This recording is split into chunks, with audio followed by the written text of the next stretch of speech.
One of the questions we hear time and time again is, what is arthritis? And it's a great question. So today I'm going to share my 5 things you need to know about arthritis and what you can do to keep it at bay. Hi, I'm James, I'm from Clinica QO. We are a chiropractic and osteopathic clinic in Alicante, and we specialise in spinal health, your well-being, and helping you live life with a smile on your face. And on this channel we dive into all things health related, so if you're new here, consider subscribing. The vast majority of people have arthritis at some point in their lives, so I think it's important to find out what it is, whether or not you might have it, and what you can do to manage it or to prevent it. So let's get into the nuts and bolts of what arthritis really is. But before we do that, let's have a look at one of the biggest areas that we see on a regular basis. And that's basically the old myth that if you have a back problem, or let's say if you've got an arthritic problem, you should spend your life with less movement, you should be sitting more and be a bit more sedentary. And unfortunately, this is a problem because the more we sort of sit around and we don't move, the more back problems we're going to have. And also that may well increase our chances of having more problems with arthritis in the future. And that's something that we're going to come on to a little bit later. So now what we're going to do is we're going to share the 5 things that you need to know about arthritis. So number 1, what is it? So let's be clear. First of all, there are 2 basic types of arthritis. You've got an inflammatory form of arthritis, like rheumatoid arthritis or like gout. And then you've got the non-inflammatory or the wear and tear arthritis, which is technically called osteoarthritis. And we're going to focus on this wear and tear type of arthritis today. So anyone who's got some kind of osteoarthritis might have some sensations or symptoms that involve stiffness and some aches and pains. And what is it? Well, basically, it's just a wear and tear of the joints. So the joints are comprised of 2 bones, and then in between the bones, you've got some cartilage. And slowly but surely over time, these can start to break down, and that's basically what wear and tear is. So this leads on quite nicely onto our second point. Which joints are most likely affected by wear and tear arthritis? And quite simply, it's the joints that have to deal with supporting the most amount of body weight. So let's be thinking about things like knees, hips, and also the spine. So because I'm a chiropractor, I'm going to explain a little bit more about the spine. So with this model here, let's just quickly explain what we have here. So we've got the pelvis here, we've got the lumbar or low back here, we've got the middle here, and then we've got the neck at the top here.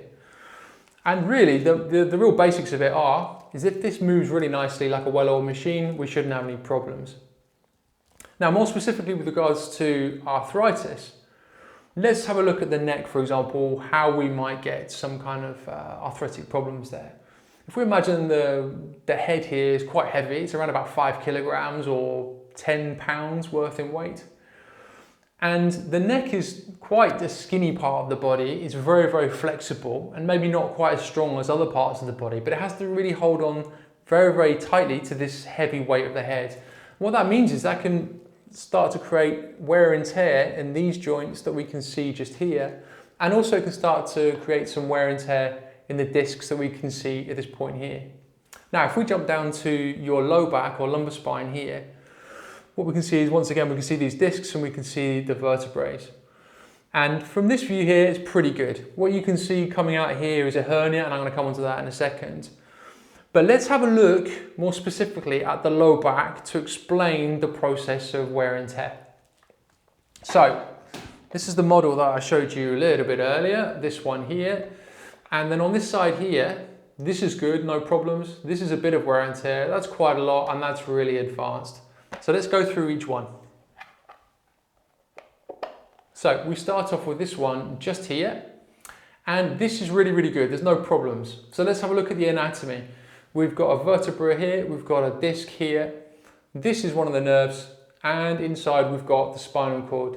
Also at the top here, we can see the disc. And there's 2 parts of the disc. The bit on the inside here is the gel. That's quite soft. And then on the outside, it's quite fibrous, a little bit more tougher, like a car wheel, let's say. This person has got maybe 15 years of age or something like that. Now, as we start to wear out, what we can start to see is maybe the disc starts to just bulge out a little bit. The bone perhaps isn't quite as smooth, and we can start to see there's a little bit less space here for the nerve. And if we look at the top again, we can now see there's a difference in the disc where the gel, which normally is in the centre, is just starting to move out to the edge. So this is just a little bit of wear and tear. Now we're going to move on to the next one. And this one is a bit more advanced. So what we can see now, for example here, is we've got this little peak of bone coming out. And we've got this disc that looks a little bit smaller. And on the top, you can see the gel that was originally in the centre has now completely come out. This is a disc hernia. And I'm sure you've already heard of something like this before. And if it gets much worse, then we can start to get to this kind of stage. And now it's really obvious. You can see big deformation of the bone. You can see that the disc is quite slim. And at this point, the bones can actually start to fuse. The most important thing to remember is whether you're here or whether you are at the beginning here, this process is a one-way street. So what we can't do is we can't take you back to when you were 15 years of age. Well, unless you're younger, of course. But if you're here in the middle, we can't go back that way. But what we can do is we can just help to slow down or help to prevent more degeneration and wear and tear in the future. So now we know a little bit more about arthritis. What causes it? Well, in short, it's just life. And what I mean is lifestyle. So how are you physically, how are you emotionally, and how are you chemically, or how are you with your diet? So start with the physical stuff. So do you sit too much? Do you not go for regular walks? Do you have a poor sleeping position? Have you had an accident, etc., etc.? And with diet, that's quite self-explanatory. If you eat nice and healthy, that's going to really help to maintain the flexibility and also the strength of your joints. And then also, this might not be quite so obvious, but emotions and stress, they can influence. So if you imagine, for example, you have a very stressful job and you're always holding tension like that, you could possibly imagine this could create some kind of tension in the neck, which then in turn could provoke arthritis at a quicker rate in the neck. So how do you know if you've got arthritis? Well, that's a really, really good question as well. The best thing you can ever do is speak to a healthcare professional. And they're going to do a thorough history, they're going to do a thorough physical examination, and there's a good chance they might send you off for some x-rays to have a look exactly how the bones are, if they deem necessary. So the fifth part is, what are the things you can do to help yourself? Well, first of all, we've already spoken about lifestyle. So that's really what we can focus on. So you want to be looking after how you're doing up here with emotions and stress, how is your diet, and how are you physically? What things do you do on a daily basis? Do you go for a walk? Do you sit for too long? Do you have a good sleeping posture? And if you have any doubts about what you should be doing for your general health and specifically arthritis, go and speak to a healthcare professional. So those are the 5 things you need to know about arthritis. Which tip did you like the best? Let us know in the comment section down below.